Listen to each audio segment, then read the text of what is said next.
Hi everyone, Amy here with Amy's Wares, and I have a super fast and easy masculine card idea to share with you today.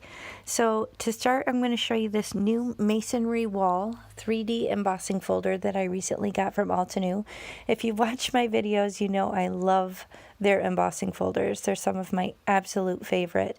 So I'm going to use this inexpensive craft cardstock, and I'm going to spritz it with some water so it can really take the design and kind of work it into those fibers of the paper. So I'm going to run this through off screen through my Spellbinders Platinum 6. And here is a photo of the finished card to give you some direction on where we're going with this card. It's very simple in design. I was able to use up some pattern paper, which is always a plus. And it really would work for anyone, not just masculine cards. So here I have all this awesome dimension. You could actually use the front or the back. I will show you the debossed side in a moment, but I'm going to use one of these gorgeous new Spa Collection Apothecary ink pads. I just got these from Catherine Pooler, and I do also have a little Distress ink in brown that I'm going to use as well, but I'm basically just going to use my blending brush and kind of go over kind of haphazardly all over the front of this panel just to kind of give it almost like a brick look, even though it's probably more intended to be like a slate, so this would be really cool in grays. I'm also curious to actually try it with like a metallic cardstock because I think it could be even next level.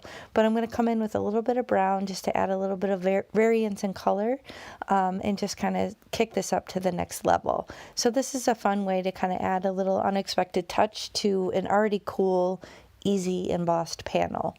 So you can see it's not the thickest of paper. It was supposed to be, I got it from Amazon hoping it would work for card bases, but it's really not quite thick enough. So I'm trying to use it up on some panels, and in some other ways, but I will link it in the video description box below with the other products that I used. And here I'm just going to shop my sentiment book. So I have one of these folders for die cut sentiments. I have one for simple strips, or basically all my little strip sort of sentiments, and then I also have one for my critters. So this, I'm using the Celebrate die from Catherine Pooler. I don't know if this is still available. If it is, I will link it below, but I decided it needed to be popped up with some dimension, and I wanted to kind of kick it off to the side to give it a little bit of a drop shadow.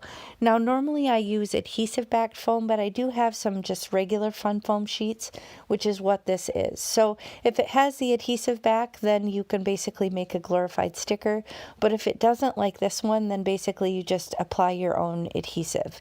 So I'm going to pop out the little pieces parts, and then I'm going to use liquid glue to attach the pattern paper die cut to the front, to the top of this, and then I'll just again use liquid glue on the back just to attach it right to the card base.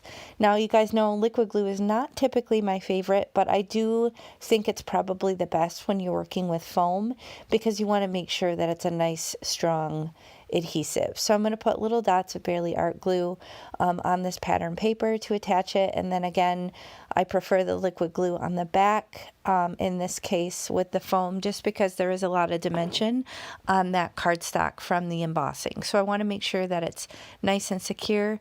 Just going to use my little tweezers here to kind of help me line this up, and again I'm kind of deliberately moving it off to the left so that it gives a little bit of that brown drop shadow behind the die cut. So again, same thing, liquid glue.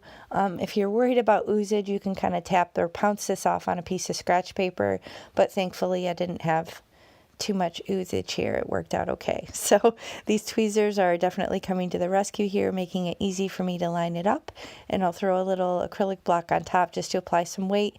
Actually, I decided to switch it to this nice big old Fatty McGee one that will cover the whole front of the card base, which is nice, and that's going to finish the card. Super easy. Like I said, great for masculine, but honestly great for anyone. I'm going to leave the inside blank so that I can customize it as I need it, but really quick, easy, came together in a snap. So I hope you enjoyed this. If you did, please hit the thumbs up and consider subscribing. I have a couple other videos here for you to check out if you're interested, and I'll catch you next time. Bye.